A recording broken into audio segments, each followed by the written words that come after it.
Dedication.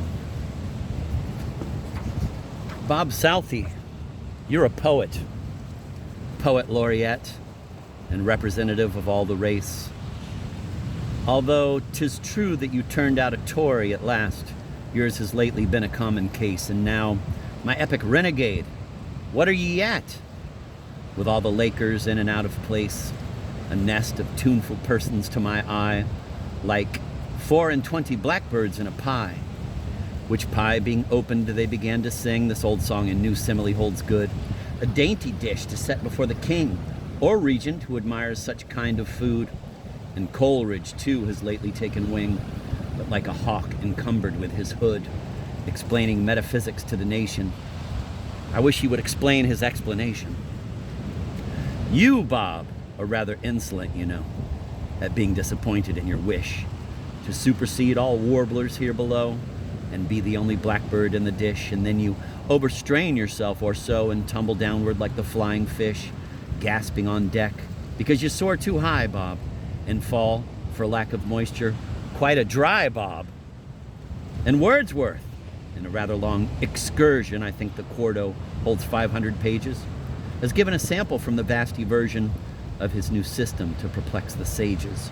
'Tis poetry, at least by his assertion, and may appear so when the dog star rages, and he who understands it would be able to add a story to the Tower of Babel. You, gentlemen, by dint of long seclusion from better company, have kept your own at Keswick, and through still continued fusion of one another's minds at last have grown to deem as a most logical conclusion that poesy has wreaths for you alone. There is a narrowness in such a notion which makes me wish you'd change your lakes for ocean. I would not imitate the petty thought, nor coin myself love to so base a vice, for all the glory your conversion brought, since gold alone should not have been its price. You have your salary, was't for that you wrought, and Wordsworth has his place in the excise, and your shabby fellows true but poets still, and duly seated on the immortal hill. Your bays may hide the baldness of your brows, perhaps some virtuous blushes, let them go. To you I envy neither fruit nor boughs, and for the fame you would engross below, the field is universal and allows scope to all such as feel the inherent glow. Scott, Rogers, Campbell, Moore, and Crabbe will try 'gainst you the question with posterity. For me, who, wandering with pedestrian muses, contend not with you on the winged steed, I wish your fate may yield ye, when she chooses, the fame you envy and the skill you need. And recollect a poet nothing loses in giving to his brethren their full meed of merit and complaint of present days. Is not the certain path to future praise?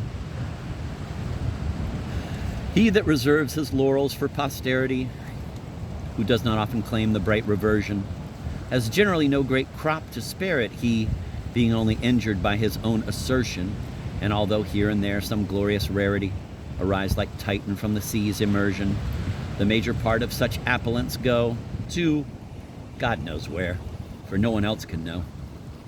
If, fallen in evil days on evil tongues, Milton appealed to the avenger Time, if Time the avenger execrates his wrongs, and makes the word Miltonic mean sublime, he deigned not to belie his soul in songs, nor turn his very talent to a crime. He did not loathe the sire to laud the son, but close the tyrant hater he begun. Think'st thou could he, the blind old man, arise like Samuel from the grave to freeze once more the blood of monarchs with his prophesies, or be alive again all whore, with time and trials and those helpless eyes and heartless daughters worn and pale and poor? The intellectual eunuch, would he adore a sultan, he obey the intellectual eunuch Castlereagh.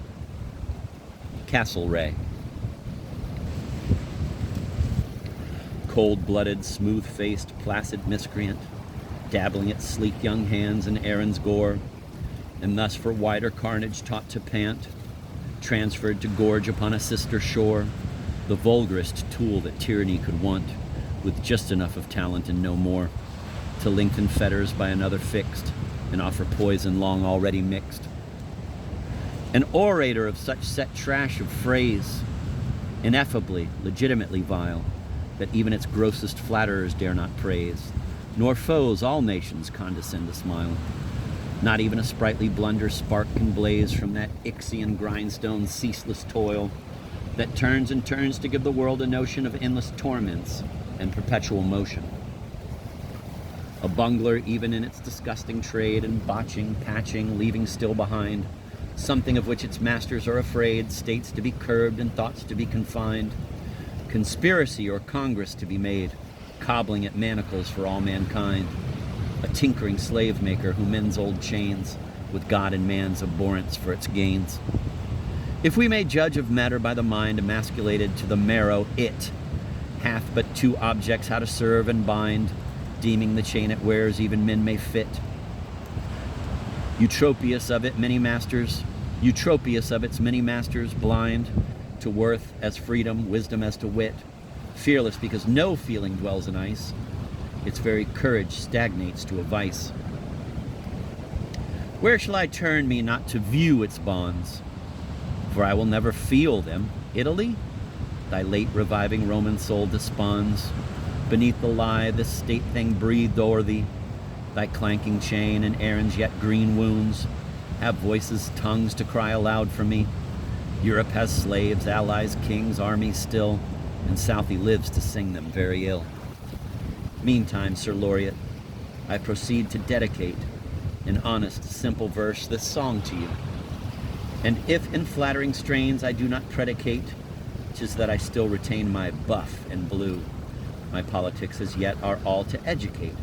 Apostasy, so fashionable too. To keep one creed, a task grown quite Herculean. Is it not so, my Tory, ultra-Julian? Venice, September 16th, 1818.